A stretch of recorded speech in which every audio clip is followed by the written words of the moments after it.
Assalamualaikum warahmatullahi wabarakatuh. Bismillahirrahmanirrahim. Alhamdulillahilladzi anzala alaina fi majlisina hadza rahmatan wa sakinah. Wassalatu wassalamu ala sayyidina Muhammadin sahibi syafa'ah wa syafi'il ummah wa ala alihi wa ashabihi ahlil falahi wa sa'adati wa najat. Amma ba'du, sa'adatan lillahi wa syayyatan ma'izah. Sagunging para pinasepuh jamaah subuh sedaya mugi-mugi tansah kinayungan lan kapatikan kawulasanipun Allah Azza wa Jalla. Di dalam kitab Imam Zainuddin Ibni Abdul Aziz Al-Malibari Al-Fanani, di sana diaturkan bahwa Imam Al-Yafi'i menceritakan tentang Imam Ahmad Ibn Hanbal. Imam Ahmad bin Hanbal ini adalah salah satu madhahibil arba'ah yang suatu ketika beliaunya mengatakan, inni ra'aitu rabbal izzah fil manam. Aku melihat Rabbal Izzah, ketemu dengan Allah yang maha mulia di dalam mimpi. Seorang yang diberikan kesempatan Allah untuk bermimpi ketemu dengan Allah, ini bukan sembarang orang. Ini orang yang punya pangkat tinggi di hadapan Allah. Imam Ahmad bin Hanbal ini salah satu madhahibil arba'ah. Beliau orang yang punya pangkat tinggi di hadapan Allah. Beliaunya santri dari Imam Asy-Syafi'i. Ketinggian derajat beliaunya terbukti suatu ketika Ahmad bin Hanbal ini jalan-jalan dikawal oleh santri yang jumlahnya 40 santri. Di dalam perjalanan beliau yang ketemu dengan salah satu tempat-tempat kemaksiatan, yaitu bar atau diskotik atau tempat-tempat di mana situ banyak kemaksiatan. Santri yang jumlahnya 40 ini akan merazia bar atau diskotik itu. Tapi Ahmad bin Hanbal melarangnya, dan justru santri diajak untuk masuk di dalam bar, di dalam diskotik untuk mendoakan. Berdoa di dalamnya, beliau berdoa, Allahumma farikhum fi akhirah kama farahtahum fi hadadar.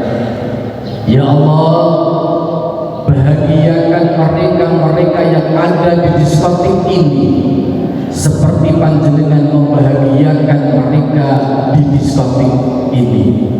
Bahagiakan akhiratnya seperti panjenengan membahagiakan mereka di diskotik di bar ini. Seorang yang ahli maksiat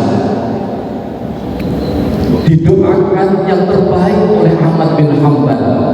Bukan tidak didoakan kehancurannya, tapi justru didoakan mudah-mudahan akhiratnya yang ada di bar ini bahagia seperti mereka bahagia di bar ini, di diskotik ini. Sebuah doa tergambar dari seorang yang tinggi derajatnya di hadapan Allah.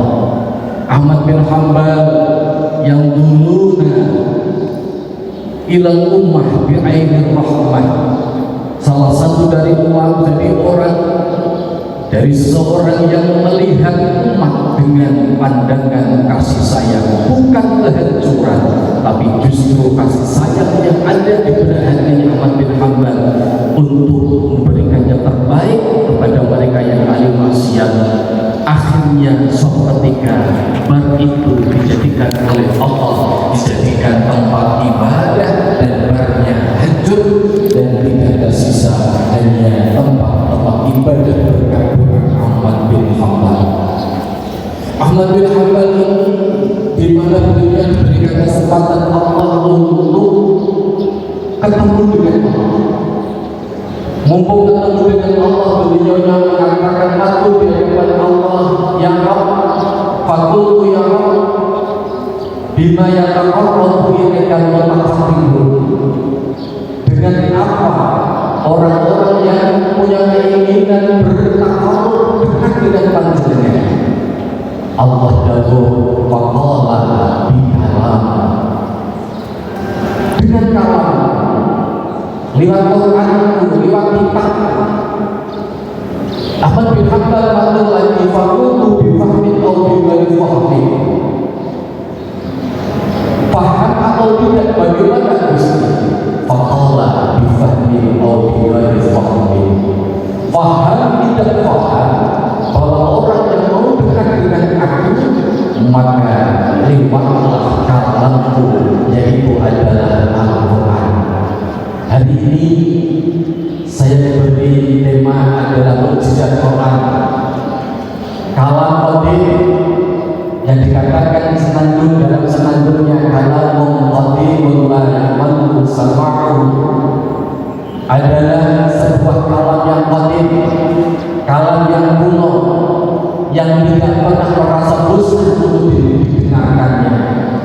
Kita membaca Quran begitu indah, kita sholat dan kita mendengarkan alunan-alunan baca Quran begitu indah, kita merasa bahwa hati ini terketuk, hati ini semakin dekat dengan Allah, hati ini semakin larut dalam keindahan bacaan-bacaan Quran, yang mana Quran tidak pernah merasa bosan untuk kita dengarkan. Inilah salah satu ujian dari Al-Quran.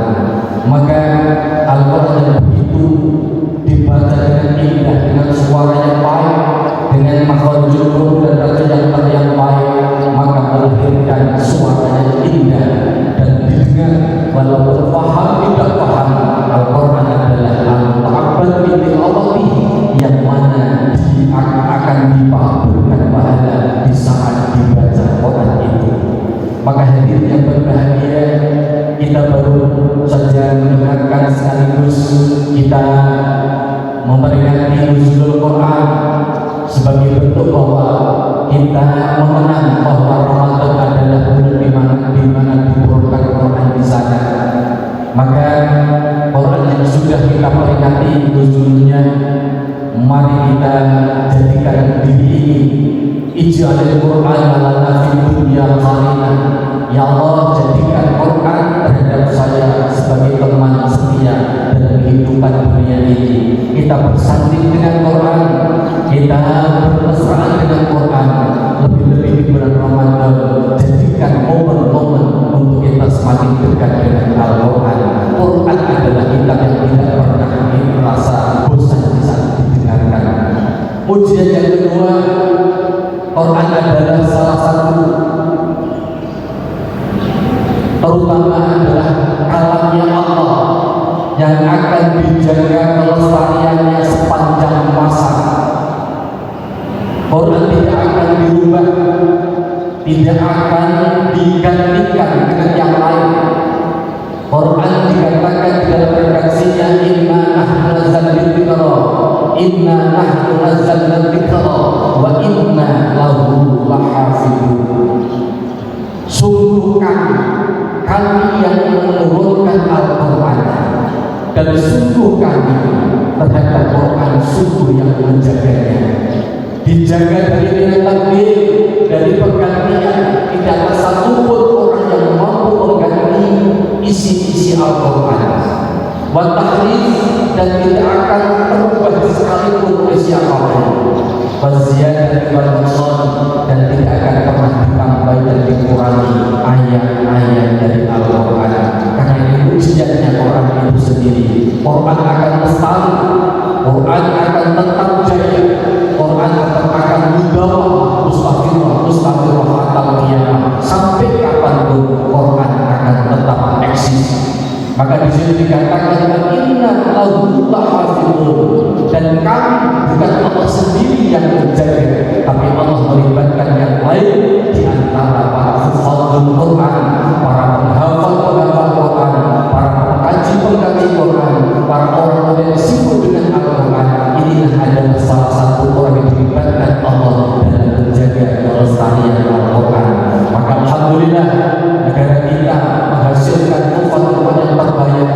Alhamdulillah yang punya prestasi luar biasa dimanapun, karena ini adalah anugerah dari Allah, sekaligus menjadi ujian Quran itu sendiri, bahwa Quran akan tetap jaya, tetap eksis, dan Allah melibatkannya dalam menjaganya adalah para orang-orang yang dilibatkan, termasuk minal hufadzil Quran. Hadirin yang berbahagia, maka di situ juga diterangkan bahwa ujian Al-Quran yang berikutnya adalah walaqad yassarnal Qur'ana lidzikri fahal min muddakir. Di dalam tafsir Jalalain dikatakan sahallahu lil hifzi wa hayya'nahu litalqin. Sungguh aku memudahkan Quran untuk diingat. Artinya di sana Allah memberikan kemudahan Quran untuk dihafalkan, sekaligus Quran disediakannya untuk mudah diingat. Satu-satunya kitab yang bisa dikuasai oleh umat manusia, bisa dihafalkan sampai dikatakan Allah di luar kepala, adalah Al-Quran. Di disket-disket orang-orang yang dilibatkan Allah diberi anugerah Quran di dalam pikirannya. Itu salah satu bentuk bahwa Quran ujian yang luar biasa, sehingga sekalipun anak kecil, siapapun mereka yang dikehendaki oleh Allah mampu menjadi penampung Quran dan diberikan kemudahan, sekaligus bisa menjaganya sampai kapanpun. Ini adalah bagian dari ujian Al-Quran. Maka hadirin yang berbahagia, sekali lagi di bulan Ramadan, karena Allah Azza wa Jalla berkata matur sekaligus dahulu terhadap Nabi Musa alaihi salam, ya Musa, inni a'taitu umat Muhammadin nurain. Hei Musa, aku memberikan umat Muhammad dua cahaya, kailaya turruhum zulmatan, supaya mereka tidak kesulitan di dalam menghadapi dua kegelapan. Baman nurani ya Rabbi, Nabi Musa matur di hadapan Allah, apa dua baman nurani ya Rabbi, apa dua cahaya itu ya Rabbi? Faqala nurul Quran wa nurul Ramadan, yaitu adalah cahaya Quran dan cahayanya Ramadan. Baman nurani ya Rabbi, Nabi Musa matur di hadapan Allah, apa dua kegelapan? Zulmatan, zulmatul qabri wa zulmatul yaumil qiyamah, yaitu gelapnya alam kubur dan gelapnya hari kiamat. Kita nanti akan menghadapi dua kegelapan, Bapak Ibu, bahwa kita nanti akan melewati dua fase. Gelap yang pertama bisa kita masuk di dalam alam kubur, sekaligus nanti kita akan mengalami kegelapan yang kedua di saat kita melewati hari kiamat. Kita masuk dalam gelap yang sangat dahsyat. Disitulah kegelapan akan kita lewati yang kedua. Maka itu sebagai penerang, gelapnya dua kegelapan ini adalah satu nur Quran, yang kedua adalah nur Ramadan. Cahaya dari Al-Quran, cahaya dari Ramadan yang mampu menjadi sinar dalam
ayat berikutnya syahrul Ramadan alladzi akhir ayat sebagai bandal dari Asia. Apa yang dimaksud? Kajian para ulama ahli nahwu bahwa terkaitnya kewajiban puasa adalah telah diletakkan Allah di bulan Ramadan sebagai penghargaan, karena di bulan Ramadan Quran diturunkan, maka terkait puasa dengan Al-Quran dua hal yang terkait. Maka di bulan Ramadan ini mari kita ramaikan dengan bacaan Quran yang mana ini juga akan kita harapkan syafaatnya. Iqra'ul Quran fa innahu ya'ti yaumal qiyamati syafi'an